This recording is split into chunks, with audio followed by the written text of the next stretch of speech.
Okay, not so bad actually. The others, have you heard about the term at least, or never?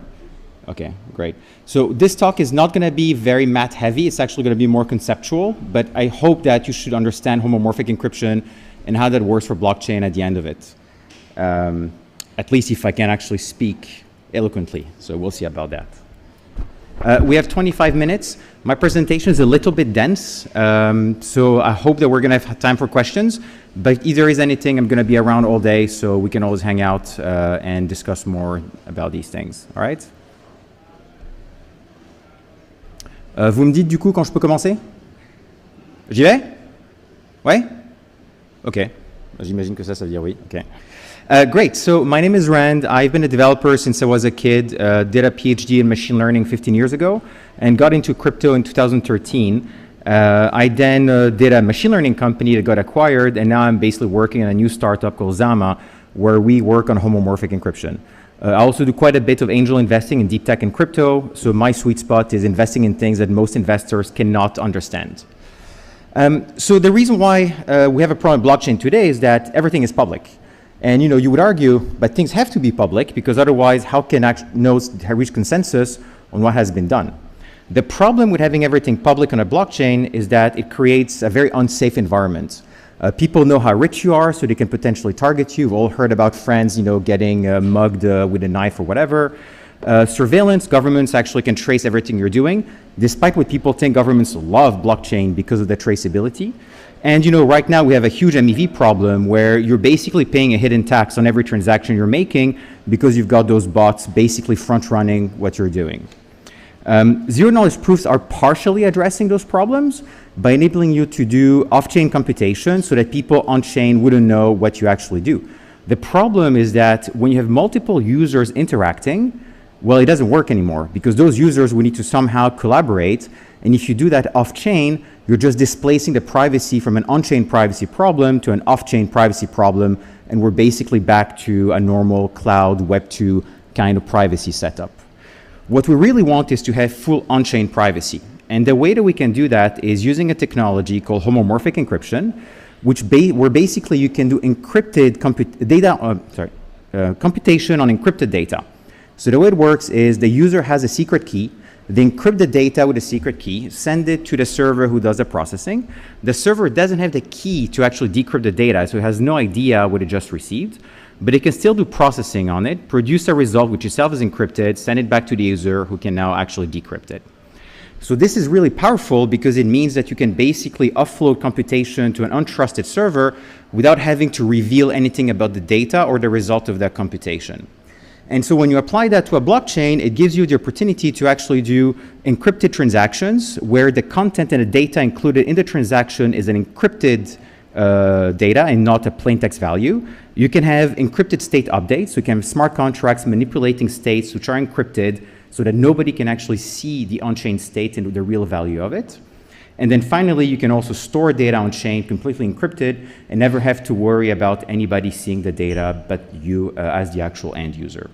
And so when you look at those properties, it actually solves quite a lot of problems. There is no targeting possible. You can have a wallet where nobody knows the value of the assets that you own. There is no surveillance possible because, even though people know that you've interacted with smart contract, they actually don't know what you did or what you own or what you have in the smart contract. And MEV becomes impossible because, if you look at the mempool, you're just seeing a bunch of encrypted inputs. So what are you going to front run if you actually don't know what people are doing? So homomorphic encryption is kind of the holy grail for on-chain privacy. And it also opens up a whole bunch of new applications. Things like on-chain identity management, things like private NFT metadata that are composable, or geolocated applications where you're using some kind of very personal sensitive user data. So the way homomorphic encryption works, so I know that a few people here heard about it. I promise this is going to be the only technical part of the talk. I mean, unless you want to be more technical, you tell me basically. But the way ETHcc works is that you basically have a ciphertext, and a ciphertext is an encryption of some data plus some random noise that you had to add to the data. The reason why you need to add this random noise is because this is how you guarantee that nobody can actually guess the value of the encrypted ciphertext. The problem with the noise is that when you look at the actual bits on your computer, the data is going to be on the most significant bits, that's the yellow stuff here, and the noise is going to be on the least significant bits. So you basically have your data that's in two parts. On the left side, you've got the data. On the right side, you've got random noise. That's fine if all you did was decrypt. You could just basically cut off the noise and then you're done. But the problem is that when you're doing operations on encrypted data, you're not just operating on the data itself, you're implicitly operating on the noise that is in the data as well. And so every time you do an operation like an addition or a multiplication, the noise actually grows, and eventually there is no more room for this noise to grow, and it starts overflowing on the most significant bits of data. And when that happens, obviously the result becomes incorrect because you're effectively randomizing bits of data instead of keeping those two things well separated. And this is really the problem with homomorphic encryption, is that eventually you have to stop performing computation on the data if you want the result to actually be correct. So in order to avoid that kind of stuff, people invented a special operation that's called bootstrapping. So bootstrapping is a very expensive cryptographic operation which basically resets the noise to some kind of nominal level. So you take your ciphertext, you do some computation on it, you see that the noise has now grown too big, you stop, you apply this bootstrapping operation, it puts the noise back to this original level so that you can keep on going forever. And by basically doing this bootstrapping operation every few operations that you're doing, you basically have this infinite capability to do homomorphic computation. But as I mentioned, bootstrapping is an extremely slow operation. Most homomorphic schemes that people are used to would take about 30 seconds to actually do one single bootstrapping operation.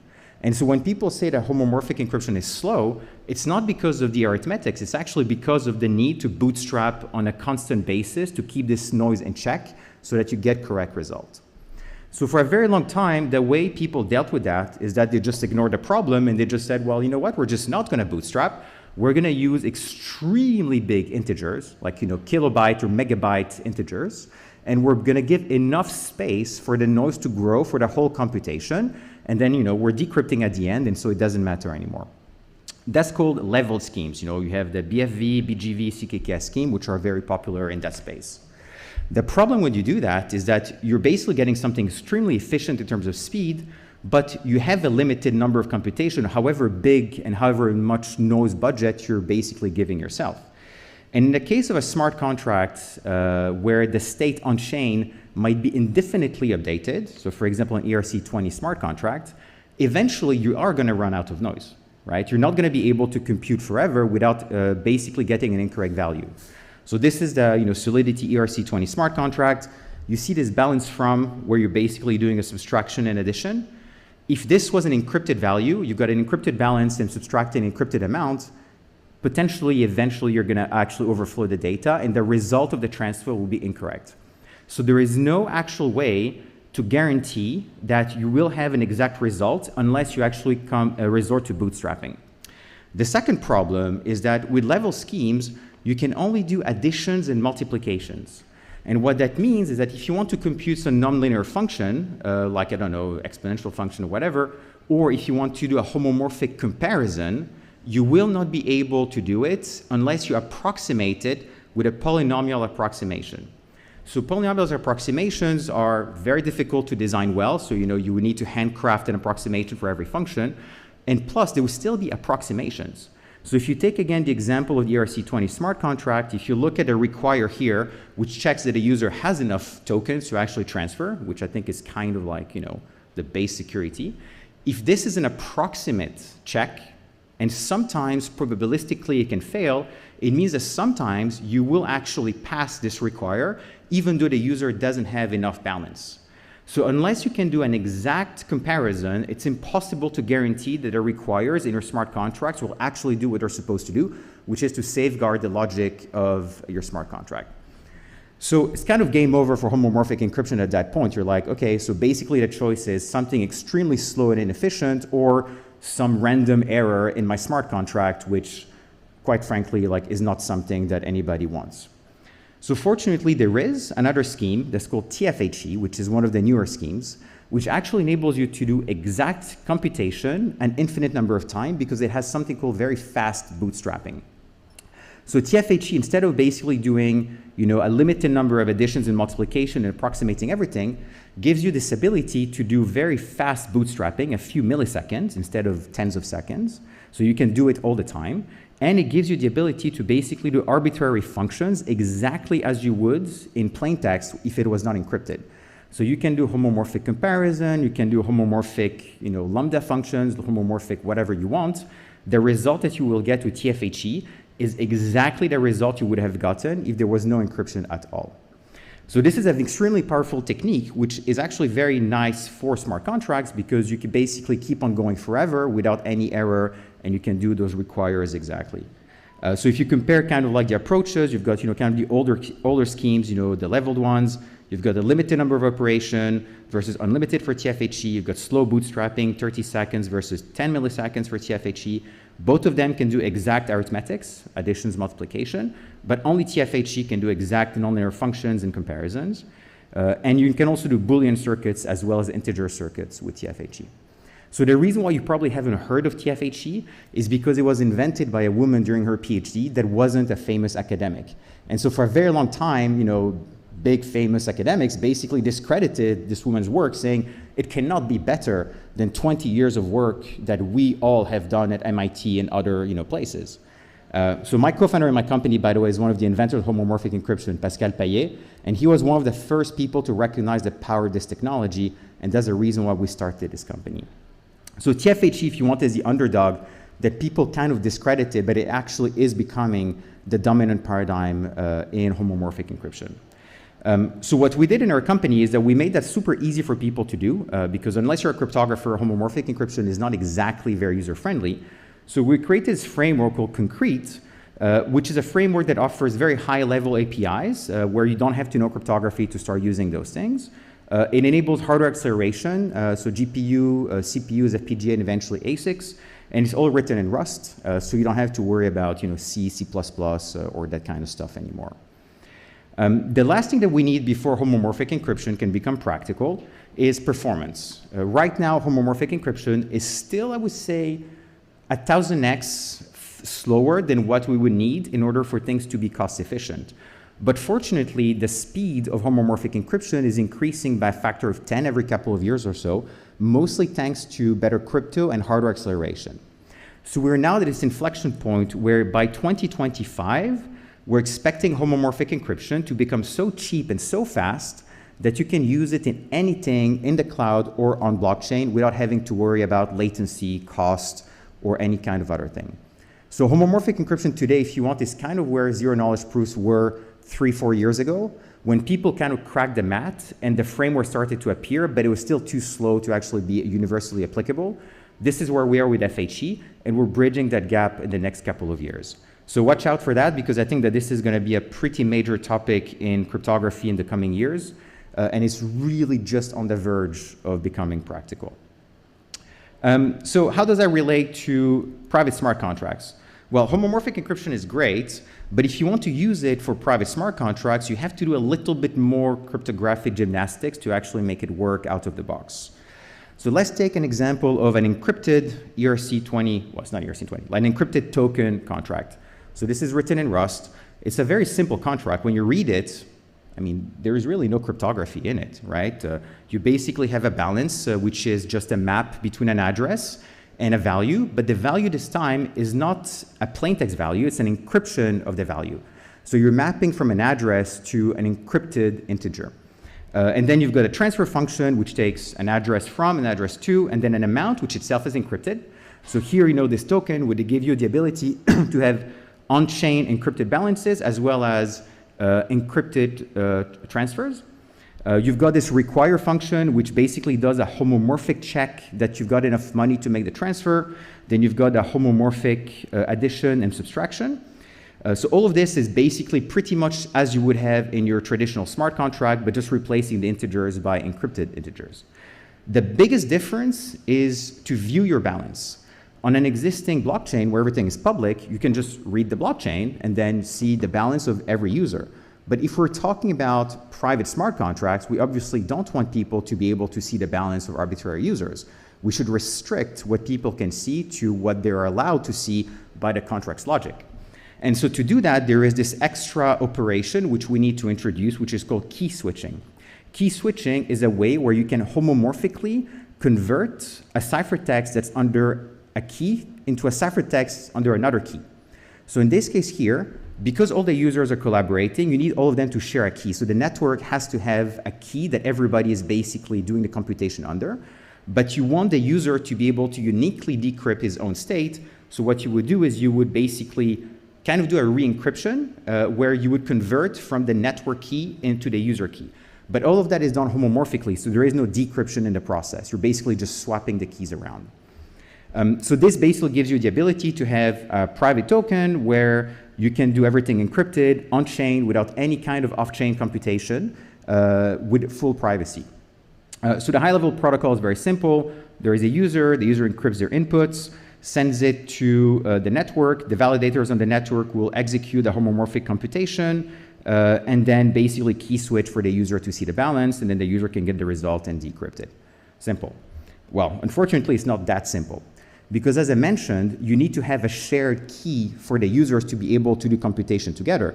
Because if everybody has a different key, well, you're basically not able to combine those values on chain. So the network has to have a public key that everybody's using to submit their encrypted transaction inputs.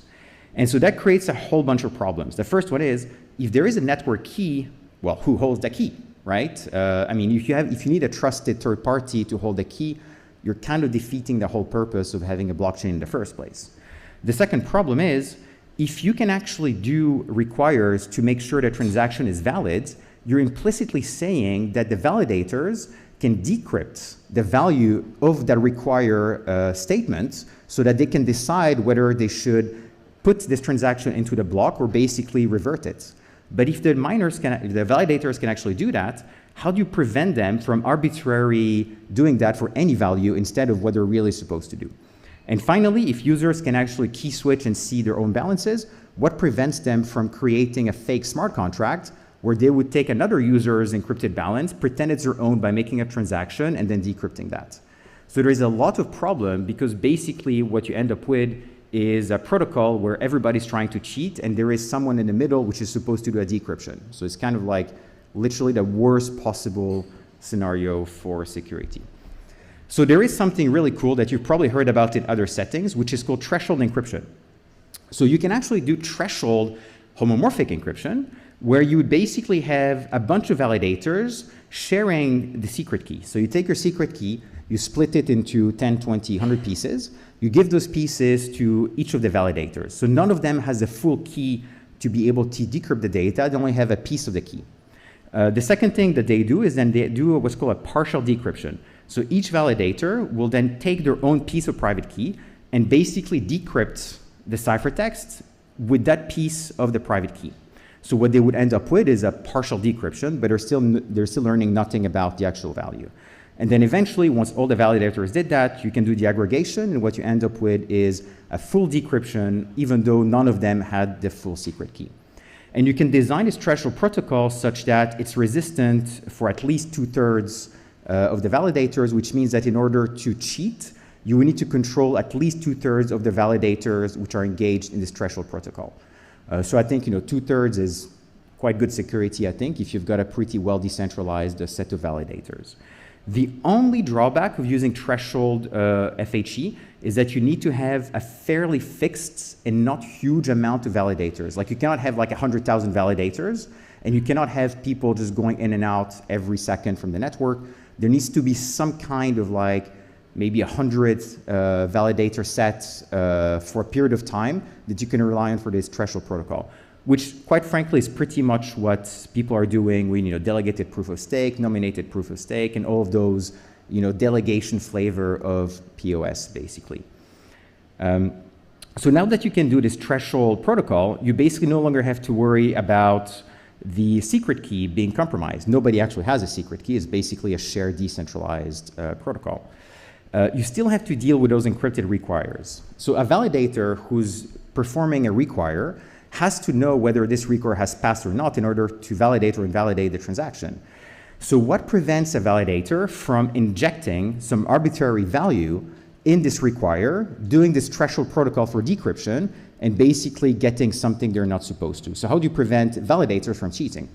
So the way you do that is that you basically make sure that all the validators did the exact same homomorphic computation before you basically do the threshold protocol. So you take a validator, the validator picks a number of transactions, executes them, and proposes a block, sends it to the other validators. The other validators will re-execute the same computation. And if all the validators agree on the result of the homomorphic computation, so they don't agree on the value, they agree on the ciphertext itself, you know, like I've produced some gibberish and your gibberish is the same gibberish as mine, so therefore we have consensus on gibberish, that's good. Then they go on and do the threshold protocol, because now you can basically be assured that nobody has injected fake material into the smart contract, that people did what they're supposed to do. And then once you've done that, you can finalize the blocks and basically append it to the blockchain. The problem when you're doing that is that you're basically optimistically executing the transactions, which means that if a transaction fails, you have to fail all of the transactions after that, and you wouldn't know that until you basically pretty much finalize the computation. So this is something that we're trying to figure out how to make more efficient. But to start with, you know, we're going to assume that people are not going to DDoS this thing by doing a whole bunch of fake transactions, because it might be very expensive for them to do that. But if you've got ideas, I'm happy to actually take those ideas. The last thing that we have to deal with are users able to do arbitrary transactions that include inputs which might be other users' encrypted states. Because on a blockchain everything is public, even though it's encrypted, you could still actually go and get someone else's encrypted balance and basically put that as an input to your transaction to get decryption and know the value. And this, of course, would break the entire thing, and so you cannot do that. So to solve that, you have to basically use zero-knowledge proofs, and you have to do specifically what's called a zero-knowledge proof of input awareness.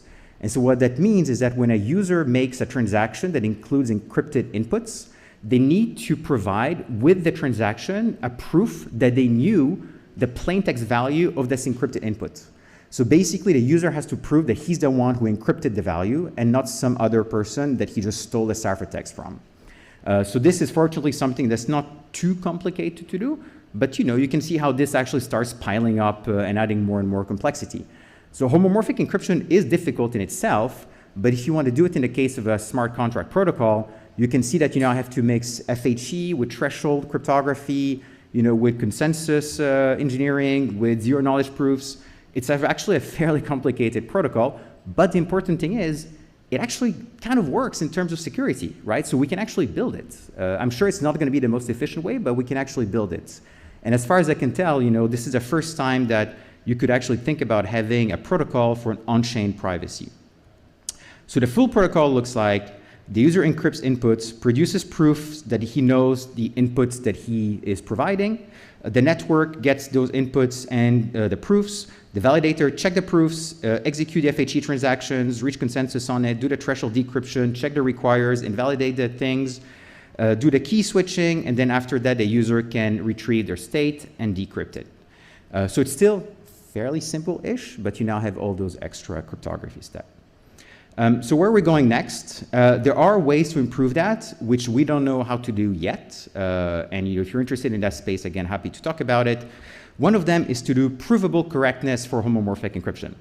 So right now we rely on consensus to make sure that validators executed things correctly. So every validator has to redo the homomorphic computation. But this computation is very expensive to perform in the first place. So if we could somehow avoid redoing 10 or 100 times the same expensive computation, and instead just have one validator do the computation, produce a proof, and other people just verify that proof, that would massively speed up the performance of the network and decrease the cost of computation for the validators dramatically. The problem is that, well, homomorphic encryption are humongous computations. And so right now, it doesn't fit in any zero-knowledge framework. The amount of computation you have to do, it just doesn't fit. Basically, it just doesn't fit. So we have to find ways to either make it fit or to find other Starks, Narks, Plunks, or whatever flavor of ZK stuff that actually could work with homomorphic encryption. The second thing we'd like to do is FHE rollups. Because if you can actually do provable correctness of homomorphic computation, then you can actually combine ZK rollups with homomorphic computation, and you can do those homomorphic computation off-chain in your basically ZK transaction. So you would have privacy on the layer 2 solution, and then basically have the scalability of the ZK rollup. I personally think that this would be absolutely awesome and much more useful, I think, than launching like yet another protocol or a sidechain for homomorphic encryption. But that's predicated on being able to do provable FHE, which is an open problem. And then finally, of course, we want to improve performance. So performance is the main bottleneck now for adoption of homomorphic encryption, which we are solving, but it's still something we'd like to improve. So as I said, there is a couple more years of work before people can start doing that. So I hope you guys enjoyed that. I know it was a lot in a very short amount of time. But if you have any questions, let me know. And I'm easy to find online at Rand Hindi on Twitter, rand@zama.ai if you want to chat directly. If you're interested in homomorphic encryption, we also have a very active community called ETHcc.org, where we have monthly meetups about homomorphic encryption, as well as Discord server where people talk about homomorphic encryption. And it's a cryptography-centric Discord now, so it's not a token Discord or anything like that. So it's actual people talking about cryptography. Thank you.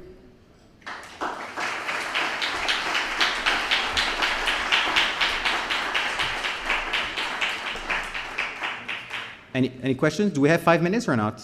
Yeah? Yeah? Okay.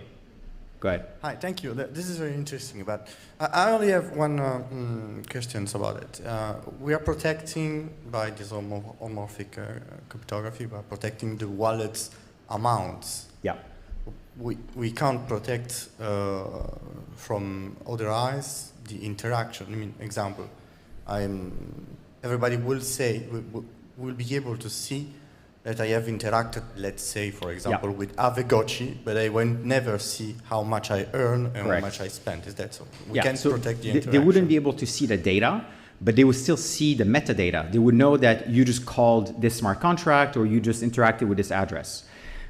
So if you wanted to hide that, you could technically do it with FHE by basically using encrypted addresses and doing encrypted signature verifications, that kind of stuff. It would add so much complexity that I don't think is actually worth it. Because when you think about it, anonymity and privacy are two different things, right? Hiding who you are is different from hiding what you did and hiding what you own, right? And when you look at the privacy models that we have, for example, in messaging apps, the telecom operator still knows that you and I are sending each other a message. They don't know the content of the message. And this is kind of what we're saying here is a privacy model for private smart contracts. The network knows that you interacted with a smart contract, but nobody knows the content of that interaction and the value of it. Okay. Yeah. Just yet again, even if with a higher level of complexity, still the outcomes of kind of interaction need to be known in advance. It's something that needs to be deterministic. It has to be deterministic. Yes. That's really important because if you want to verify that a computation was done correctly, you need the computation to be deterministic. Yes. I mean, as far as I know for now, and again, this is such a new topic. I think, what I say is the case today. Maybe in a few years, we're going to have other solutions. We'll see. Yeah, thanks. Yeah. Very nice talk. Very interesting. I have a question regarding the privacy for the zero knowledge proofs that you use. Yeah. So if I understood correctly, like if you don't use the zero knowledge proofs, it would be possible to copy this data and later decrypt it. Yeah. And if you use zero knowledge proof, basically anyone that knows the amount can decrypt the data. And I was thinking like in some specific scenarios, for example, if I know that you get salary from your company, yeah, I know already the range, but I don't know the exact amount. So could I copy this encrypted data and then brute force? That's a good question. So this is exactly the reason why we put noise in ciphertext, is to prevent this kind of guess that people could do. So yes, you could technically guess that the data, so the yellow squares here, is 125, but you wouldn't be able to guess the noise that was added to the data. And the zero knowledge proof is not made on the data alone, it's made on the data with the noise added. So you would actually need to know the noise that was generated in order to actually be able to guess the ciphertext and forge it, basically. And if you can do that, you're basically breaking lattice cryptography, which means you're breaking post-quantum cryptography. So, you know, if you did, I think we have much bigger problem than privacy on blockchains with the future of security, right? Yeah, we're done? Okay. Thank you very much.